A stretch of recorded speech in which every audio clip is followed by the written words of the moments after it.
चलो चलो ये चलो सब कोई।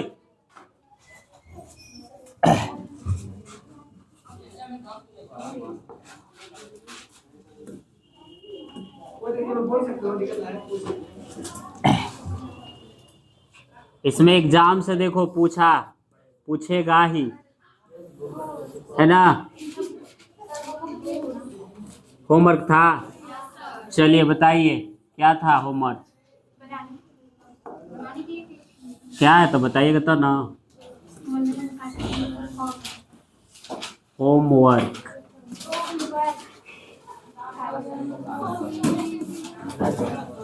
मंगलम पाठ के लेखक कौन है? चलिए ध्यान यहाँ देना है बाबू बोर्ड पे, है ना। मंगलम पाठ के लेखक कौन है? तो मंगलम पाठ को कहाँ से लिया गया है? कहाँ से लिया गया है? उपनिषद से। कहाँ से? और उपनिषद के लेखक कौन है? महर्षि वेद व्यास। वेद का ही अंग क्या है? उपनिषद। तो जो वेद लिखा है वही उपनिषद लिखा है, इसलिए आपका सही आंसर क्या होगा? महर्षि। यहाँ हो जाएगा महर्षि वेद व्यास। क्या हो जाएगा? एग्जाम संस्कृत का होगा, उसमें देखना है। मंगलम पाठ से कई सवाल आते हैं, सवाल लाना यहाँ, उसका डील कर देंगे, बताएंगे, इसलिए ध्यान से पढ़ो। मंगलम पाठ से बहुत ज्यादा आता है। ऐसे भी पूछता है कि उपनिषद के लेखक कौन है, तो उपनिषद की बात है ना, गीता की बात है, महाभारत की बात है, और चाहे वो वेद या उपनिषद है, सारे की बात है, तो आपको याद रखना है महर्षि वेद। तो मंगलम पाठ के लेखक कौन हो गए? चलिए आगे नेक्स्ट क्या है?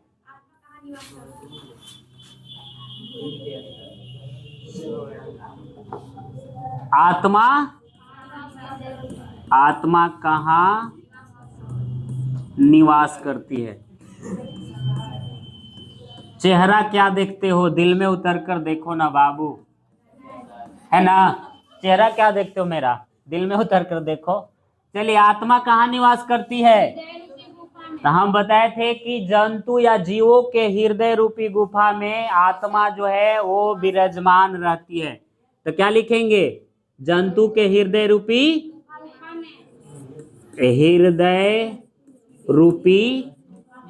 गुफा में।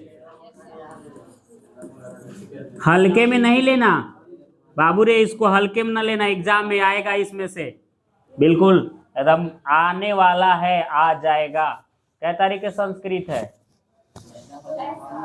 लगले होगा, मैथ के लगले है का? चलिए इसका आंसर क्या हो गया? हृदय रूपी। नेक्स्ट बोलिए। छोटा से भी छोटा, या हम लोग पढ़े थे उसमें दिया था अणु से भी छोटा, यानी छोटा से भी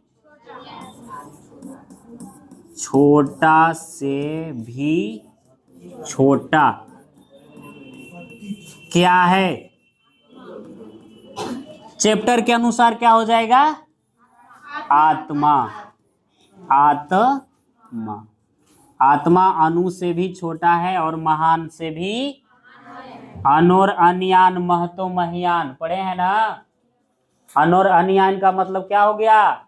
छोटा से भी छोटा, यानी अणु का मतलब कुछ होता है, एकदम छोटा कण होता है ना, तो उससे भी छोटा और महान से भी महान, यानी इसका सही उत्तर क्या हो जाएगा? आत्मा। चलिए नेक्स्ट क्या है? सब पढ़ते जाना है। संपूर्ण संसार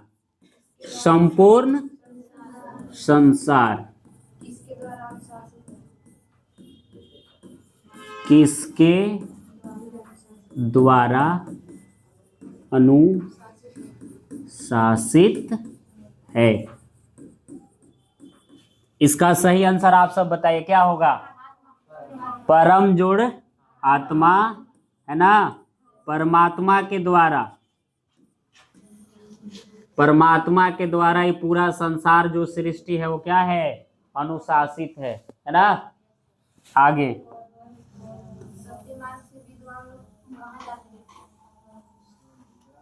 कौन चीज से, सत्य मार्ग से कहाँ जाते हैं, डायरेक्ट उत्तर बता दे, देवलोक। कहाँ, देवलोक। सत्य मार्ग से ही है मनुष्य जो है वो देवताओं को, मतलब है ना, देवलोक तक पहुंचते हैं। बिना सत्य मार्ग के आप यहाँ पहुंच नहीं, यानी देवता लोग कहाँ रहते हैं, देवलोक। अब देवलोक किसको, एक लेखा से स्वर्ग का ही है ना।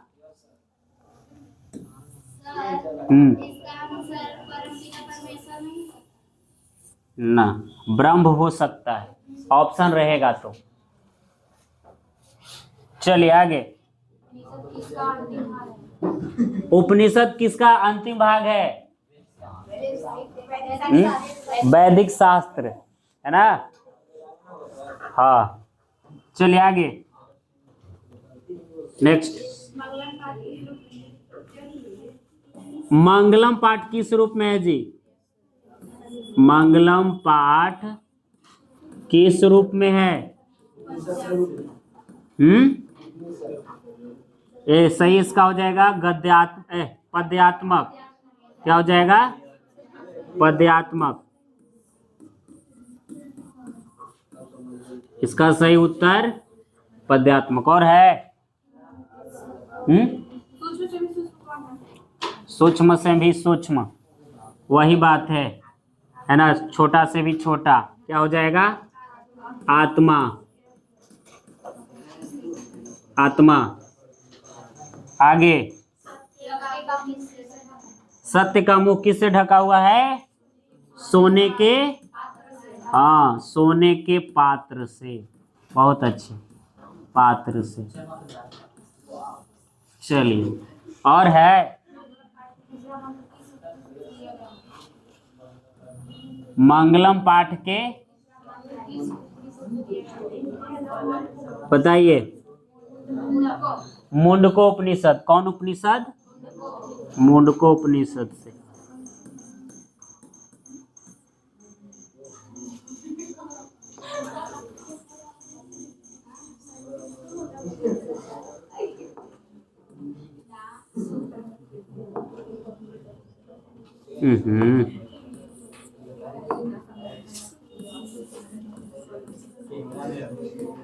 मुंडको उपनिषद। और है, चलिए इसमें किसी का कोई दिक्कत, एक नीचे रह गया था, लाइए किताब, तो किताब है संस्कृत के।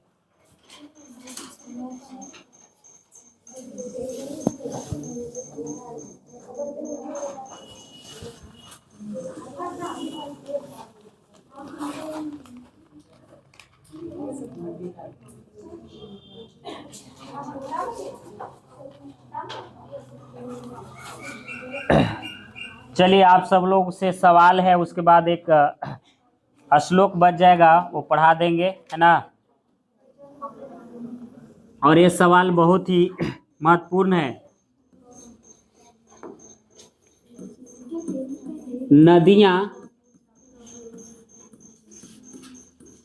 समुद्र में किस प्रकार से मिलती हैं,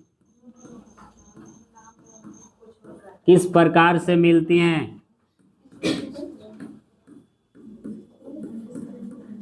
चलिए आप सब जवाब दीजिए, नदियां समुद्र में किस प्रकार से मिलती हैं, नाम को छोड़ करके, रूप को छोड़ करके, या नाम रूप को छोड़ करके। क्या होगा सही उत्तर, नाम को भी छोड़ करके और रूप, नाम और रूप को छोड़कर, रूप को छोड़कर। चलिए नेक्स्ट है, इस सवाल पूछा भी गया है जी बिहार बोर्ड में। एक और है कि नदियां अपने नाम रूप को छोड़कर किस में मिलती हैं, नदियां अपना नाम रूप को छोड़कर किसमें मिलती हैं? इसका सही क्या होगा? ऑप्शन हम दे रहे हैं। ए में हो गया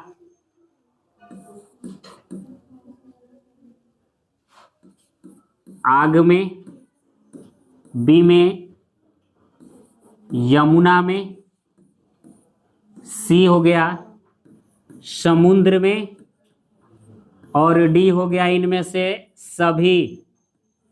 इनमें से सभी क्या होगा उत्तर?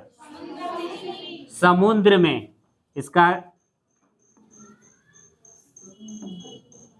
क्या हो जाएगा? समुद्र में।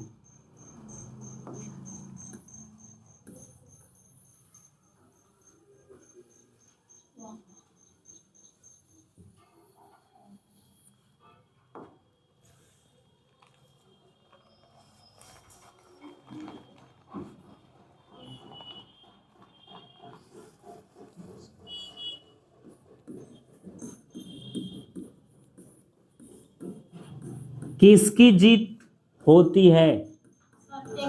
किसकी जीत होती है?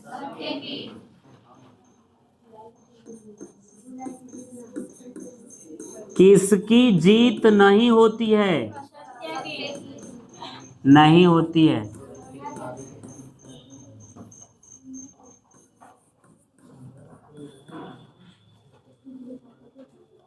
इसका क्या हो जाएगा उत्तर?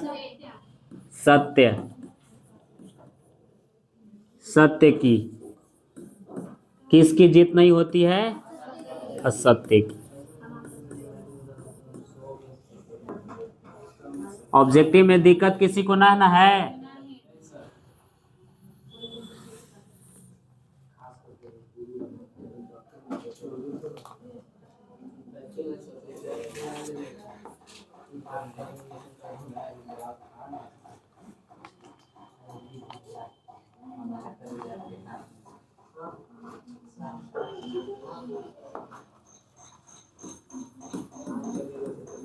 मंगलम पाठ का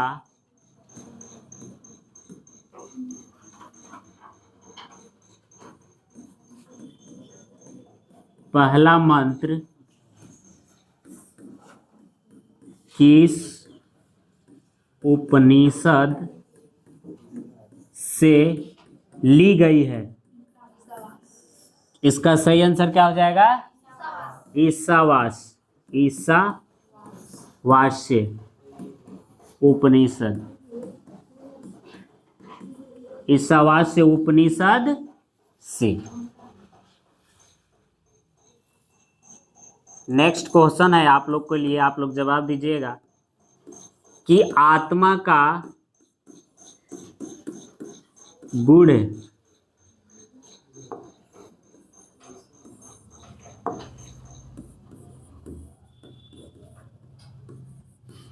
रहस्यों की बात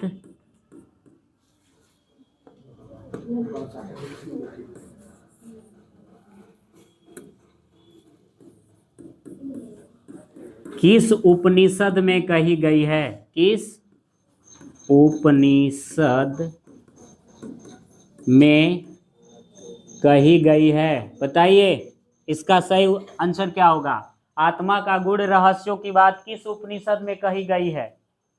पहला श्वेताश्वर, दूसरा ईसावास, तीसरा मुंडको,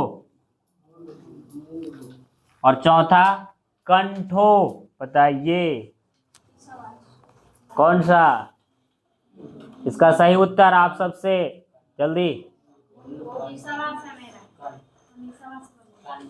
इसका सही हो जाएगा कंठो उपनिषद से। कंठो उपनिषद। ध्यान देना है आप लोगों को, है ना। हमने पढ़ाया था कि अनोर अन्यान महतो मह्यान आत्मा से जंतु निहितो गुहायाम तम क्रतु पश्यति वित्सो को धातु प्रसाद आत्मना। है कि आत्मा छोटा से भी छोटा और महान से भी महान है, और यह मनुष्य के हृदय रूपी गुफा में विराजमान है, और इसको तुच्छ बुद्धि वाले भी अपने विद्या के बल से, है ना, इस आत्मा को देख लेते हैं। समझ में आया? तो यह जो बात है ये किस उपनिषद में कही गई है? कंठो उपनिषद में। इसलिए इसका सही उत्तर क्या हो जाएगा? बाबू क्या कर रहा है? तो खड़ा हो, खड़ा हो। कैवा में कौन क्लास में है? 10 में। तो समझिए 10 है बोर्ड के लिए मेन, इधर ले रहा है जैसे बैठले बैठले ट्रेन है। तो ध्यान दो बाबू, बैठो। एक सवाल है तुमसे, जवाब दे देगा ना? जो पढ़ाए है वो ध्यान में है? खड़ा हो, खड़ा हो, खड़ा हो जा। मंगलम पाठ में कितने मंत्र संकलित है? बताइए। हम डील कर रहे हैं, ऑब्जेक्टिव पूरा क्लियर कीजिए, इसके बाद प्रश्न उत्तर कराएंगे, है ना? ये मतलब एक भी इससे प्रश्न नहीं छूटना चाहिए। मंगलम पाठ में कितने मंत्र संकलित है? बताओ, बोलो। मंगलम में, मंगलम पाठ में कितने मंत्र है?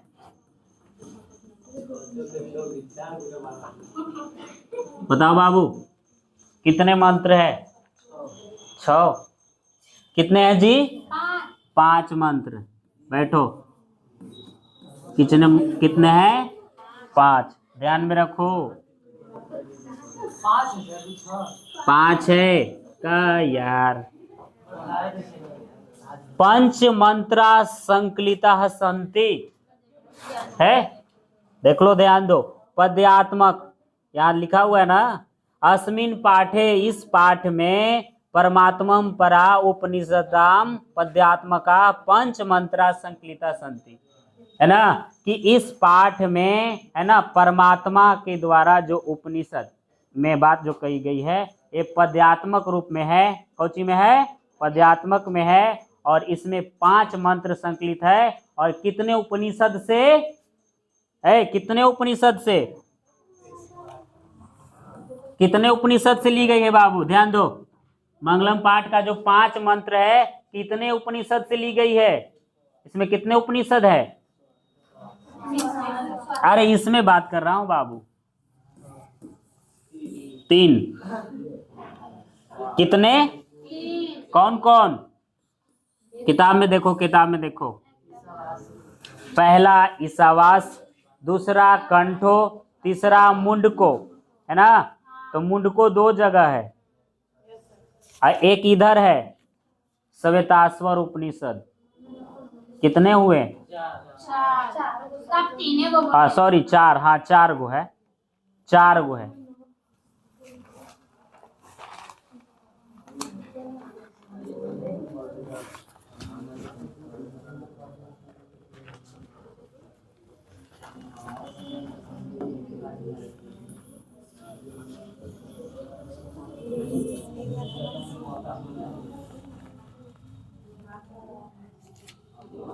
चलिए लास्ट जो है आप लोग का अंतिम मंत्र, एग्जाम में पूछेगा। सुनो कि अंतिम जो मंत्र है किस उपनिषद से ली गई है?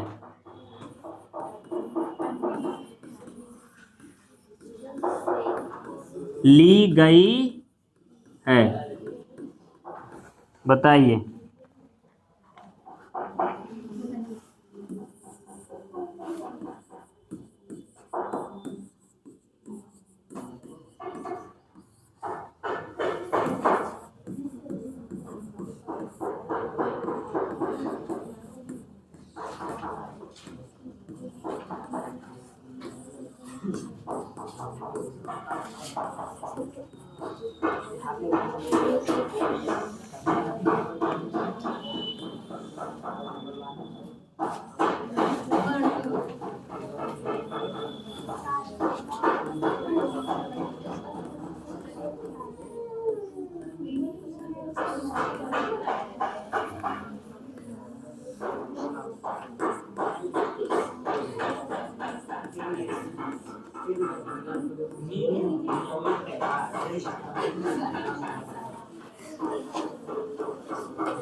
चलिए देखिए, लास्ट है, यहां से चैप्टर खत्म। ध्यान से सुनो, अंतिम जो मंत्र है, अंतिम जो पद है ना, वो आपको श्वेताश्वर उपनिषद से ली गई है। कहां से ली गई है? श्वेताश्वर। इसमें कहा गया, देखो ध्यान से देखो, वेदाह में तम पुरुषम महानतम आदित्य वर्णम तमसः प्रस्तात् तमेव विद्यात्वति मृत्युमेति नान्य पंथा विद्यतनाय। कह रहा है कि वेदाह में तम पुरुषन महानतम, कि वेद रूपी जो पुरुष है, जो वेद रूपी पुरुष है, वही क्या है? महानतम, मतलब महान है। वेद रूपी जो पुरुष है वही क्या है? महान है। जिस प्रकार से आदित्य वर्णम, आदित्य का मतलब बताओ, आदित्य माने पर्यायवाची पढ़े है ना? आदित्य किसका पर्यायवाची है? सूर्य का। किसका? हाँ, सूर्य का। तो आदित्य वर्णम का, आदित्य वर्णम का मतलब सूर्य का प्रकाश है ना। तमसा, तमसा का मतलब होता है अंधकार। जिस प्रकार से सूर्य के प्रकाश आने से तमसा अंधकार प्रस्तात् भाग जाता है, ठीक उसी प्रकार से है ना, वेद रूपी पुरुष को, है ना, वेद रूपी जो पुरुष है, इसको प्राप्त करने से उनके मन का अंधकार क्या हो जाता है? दूर हो जाता है। अज्ञानता का अंधकार, अंधकार दो तरीके का होता है बाबू। एक तो स्थूल होता है, एक सूक्ष्म होता है ना। आपके अंदर का अंधकार कब दूर होगा? जब आपके अंदर ज्ञान का संस्कार बढ़ेगा, मतलब ज्ञान का जो प्रकाश है, आपका जैसे ही ज्ञान आपके अंदर आएगा तो आपके अंदर जो अंधकार है वो ऑटोमेटिक क्या हो जाएगा? खत्म हो जाएगा। उसी प्रकार से, किस प्रकार से? जिस प्रकार से सूर्य के प्रकाश पड़ने से इस सृष्टि का अंधकार क्या हो जाता है? खत्म हो जाता है। उसी प्रकार से मनुष्य जो है वो जब वेद को पढ़ता है तो उसके अंदर जो भी अंधकार है वो खत्म हो जाता है, और वही पुरुष क्या हो जाता है? महान हो जाता है। क्या हो जाता है? इसलिए कहा गया है कि वेदाह में तम पुरुष महानतम आदित्य वर्णम तमसः प्रस्तात्, है ना, तमेव विद्यवती मृत्युमेति। और एक बात है, या तुम हो या मैं हूं, है ना, विधि देवेति मृत्युमेति। इसका मतलब हो गया कि मृत्यु जो है वो निश्चित है बाबू, सत्य है, ये कभी टलने वाला। मृत्यु एक दिन आना ही आना है, ये सत्य है। अगर दुनिया में सबसे एक सत्य बात है तो मृत्यु सत्य है। ये चाहे कोई भी इस ब्रह्मांड में जीवमंडल पर जितने भी जीव हैं वो सारे के सारे एक न एक दिन खत्म हो जाएंगे। शरीर जो भी धारण किया वो सब के सब खत्म हो जाएंगे। ये सत्य है। मृत्यु क्या है? सत्य है, एक दिन आना है। और नान्य पंथा, पंथ का मतलब होता है रास्ता, नहीं है रास्ता विद्यनाय, इसके अलावा कोई रास्ता भी, इसके अलावा कोई रास्ता भी, किसके अलावा? सत्य के अलावा कोई रास्ता नहीं है जो परम पिता परमेश्वर तक या देवलोक तक पहुंच सकते हैं। सत्य एक दिन निश्चित है, आना ही आना है ना। इसलिए ये देखो, इसलिए जिस प्रकार से सूर्य, है ना, इस दुनिया के अंधकार को दूर करता है, उसी प्रकार से हम लोगों को भी अपने अंदर जो अंधकार है उसको दूर करना है। कब? जब आपके अंदर ज्ञान का संस्कार भरेगा तब। समझ में आया? इसका मतलब समझ गया? इसमें अगर लिखे लाएगा कि इस श्लोक का अर्थ लिखिए, तो क्या लिखिएगा कि प्रस्तुत, है ना, मंत्र हमारे पाठ्य पुस्तक मंगलम पाठ से ली गई है और यह श्वेताश्वर उपनिषद से ली गई है, या लिखेंगे यह श्वेताश्वर उपनिषद से संकलित है। और यह में बताया गया है कि जो वेद रूपी पुरुष है वही क्या है, महान है। जिस प्रकार से है ना सूर्य के प्रकाश पड़ने से संसार का जो अंधकार है वो दूर हो जाता है ना। और मृत्यु जो है वह एक दिन सत्य है, मतलब वह एक सत्य है और इसके अलावा कोई रास्ता, ठीक, कोई दिक्कत? ऐसे तो लिखल नहीं, लिखल रहता तो फटफट हम आप लोगों को शुरू से करवा देते हैं ना। अब ध्यान से, इसमें आपका कोई सवाल है तो आप कर सकते हैं। कोई सवाल आप लोगों का है? मंगलम पाठ से ऑब्जेक्टिव कोई सवाल है? अगर किसी भी है ना छात्र एवं छात्राएं जो भी सवाल करना चाहते हैं, है ना,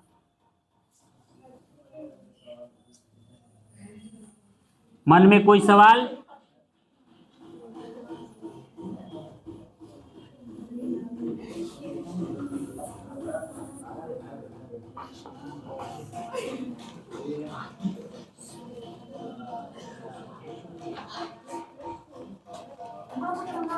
चलिए एक बार फिर से रिकैप कर लेते हैं। आप सब ध्यान से सुनिएगा, जो जो नहीं पढ़े हैं वो ध्यान से मिला लीजिएगा। लास्ट हो रहा है ये चैप्टर, इसके बाद प्रश्न उत्तर चलेगा। ऑब्जेक्टिव में किसी का कोई दिक्कत नहीं ना? ऑब्जेक्टिव का किताब है आप लोग के पास? कोई के पास होगा मांग कर ले आइएगा, उसका पूरा डिटेल है ना पूरा क्लियर कर दिया जाएगा ताकि कोई दिक्कत ऑब्जेक्टिव में ना हो। आधा आपको 50 नंबर ऑब्जेक्टिव है ना, वो सर जो गाइड होता है वो, हाँ ऑब्जेक्टिव वाला। उसमें अगर जहां मान लीजिए कि आपको समझ में नहीं आता है, एक आध गो ऑब्जेक्टिव ऐसा है जहां फंस रहे हैं, तो वहां आप पूछिए ले आन करके, है ना, क्लास में कल ले आइएगा। और जो दिक्कत हो वो क्या करना है, पूछना है, ठीक है। चलिए जो जो